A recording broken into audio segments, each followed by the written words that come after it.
Alors on a parlé de pairing, c'est bien beau, on s'amuse, on danse, on chante avec l'enfant, on fait le goûter avec lui, on joue au toboggan à billes, on va courir dans le jardin, on va faire plein de trucs sympas, mais à quel moment est-ce qu'on introduit du travail?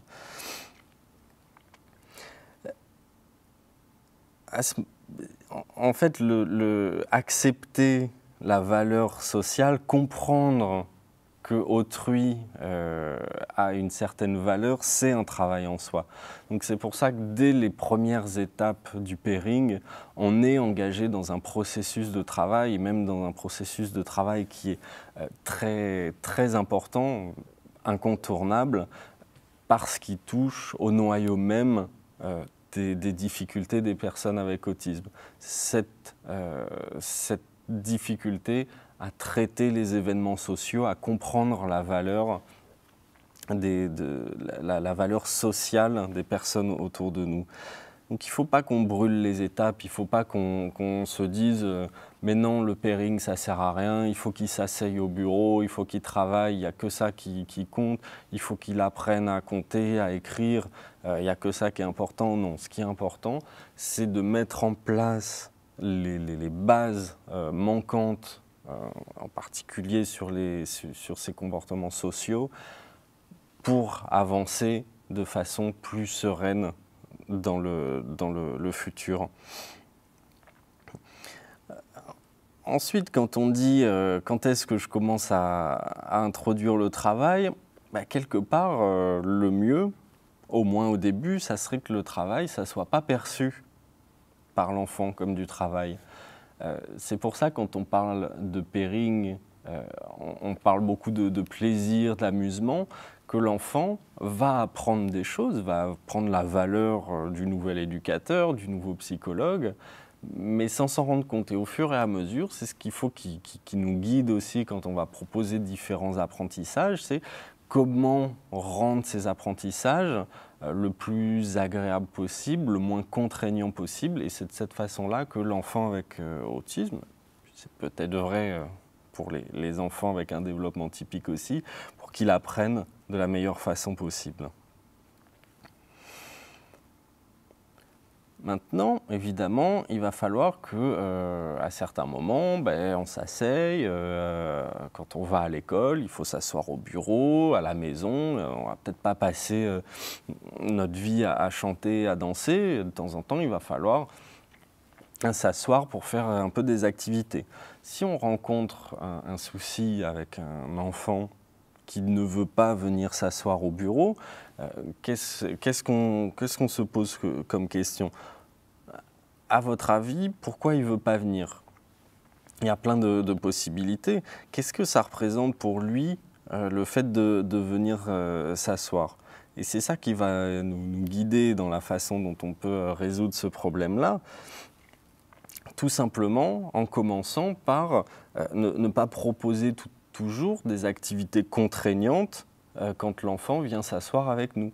C'est-à-dire lui proposer des jeux. On peut tout à fait venir s'asseoir au bureau et puis jouer avec la toupie,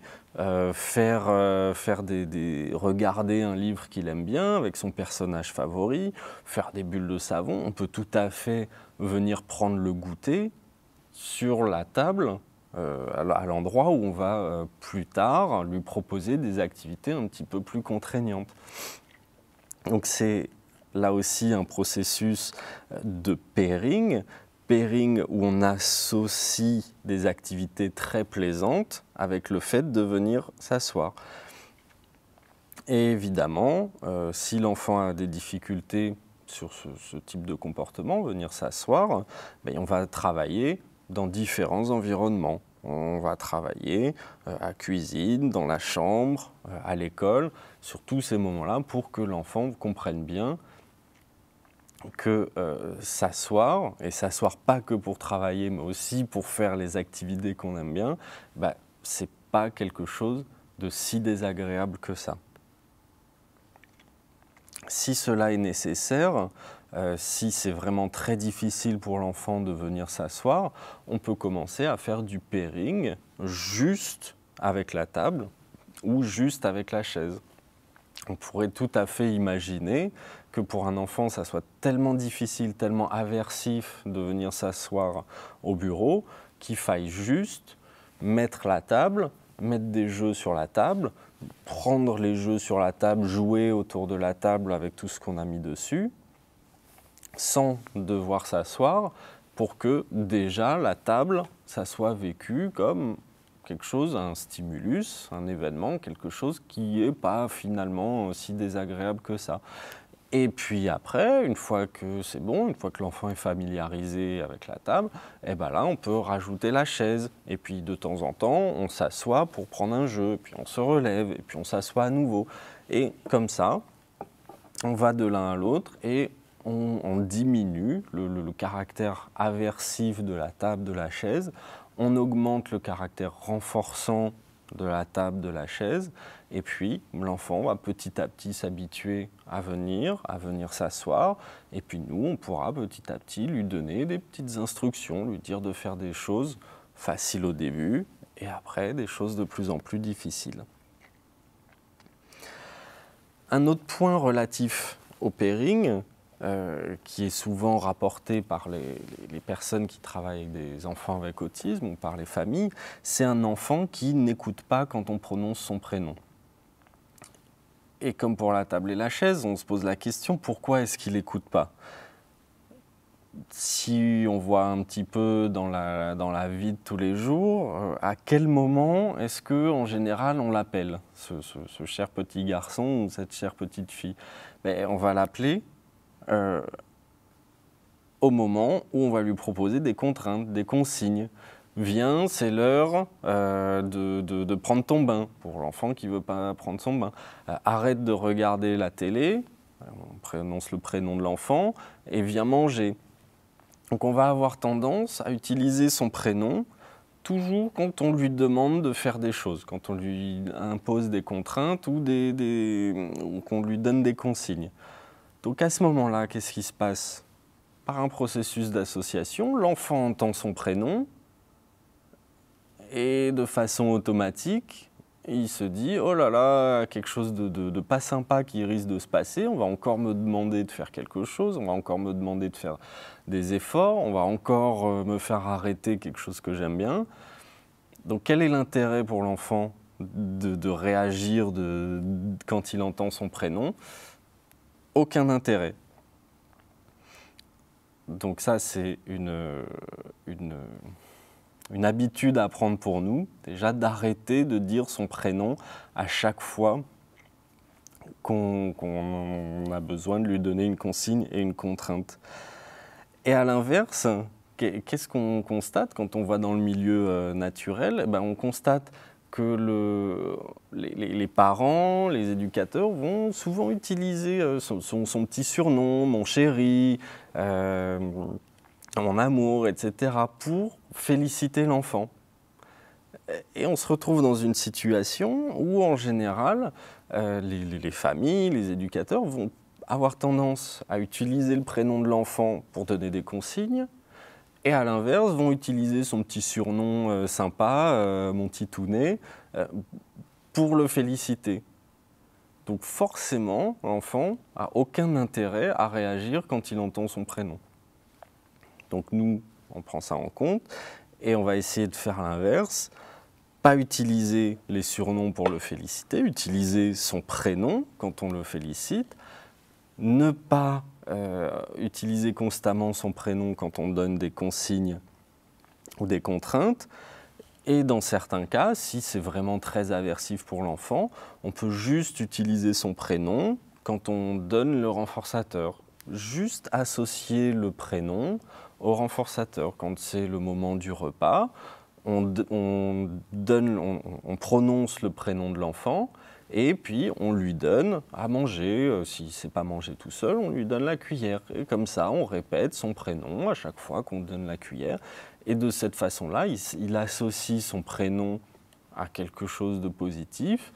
Et de cette façon-là, dans le futur, quand il va entendre son prénom, il y aura une probabilité plus élevée qu'ils réagissent, qu'ils nous regardent et qu'on puisse petit à petit faire en sorte qu'ils fassent de plus en plus attention à nous quand on prononce son prénom.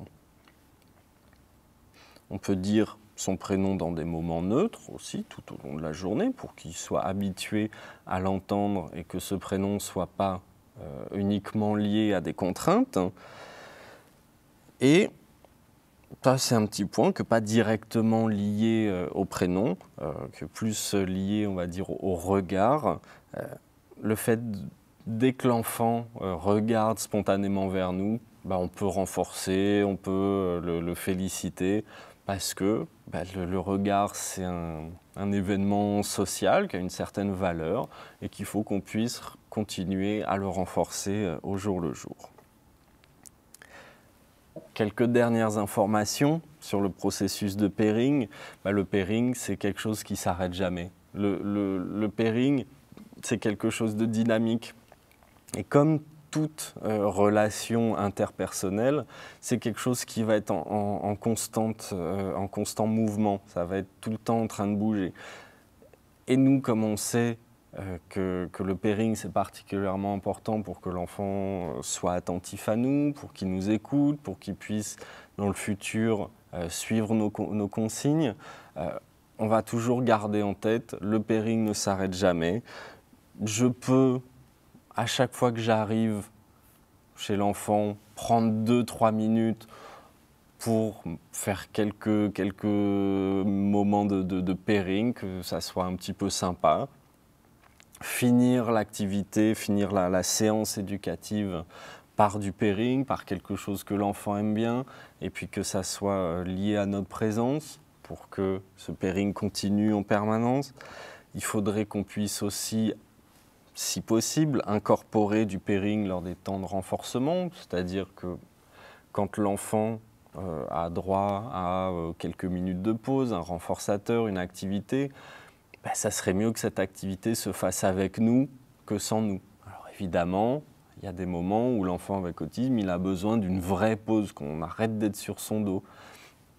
Mais si on sait qu'on peut le faire, autant passer quelques instants à s'amuser avec lui.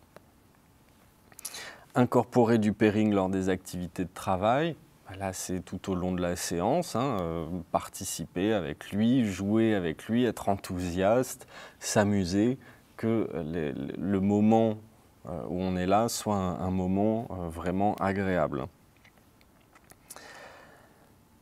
Il faudrait savoir, se mettre en tête que le pairing, c'est ce qui permet de créer cette motivation sociale, cette motivation d'être avec vous, avec les familles, avec les enseignants, avec les AVS, avec les frères et sœurs, avec les cousins et les cousines. Et que de cette façon-là, quand l'enfant va être motivé, il va beaucoup mieux apprendre. S'il est motivé, s'il est intéressé et qu'il a envie de rester avec nous parce qu'on est vécu comme quelque chose de positif, il va beaucoup mieux apprendre, cet enfant. Enfin, il faut bien se dire que les processus dont on a parlé, les processus de l'analyse du comportement, ils jouent sur les enfants avec autisme comme ils jouent sur nous. Et que tout éducateur, tout psychologue, tout parent doit savoir que le processus de pairing, ça s'applique à lui aussi. Qu'est-ce que ça veut dire? Ça veut dire que nous aussi, le plus on va prendre de plaisir, le plus on va s'amuser dans les séances avec l'enfant, le plus on sera motivé à venir et à travailler avec lui. Et qui dit motivation, dit apprendre mieux. Et par la mise en place de ce cercle vertueux, on va pouvoir faire des séances de travail qui vont être les plus positives possibles pour l'enfant avec autisme.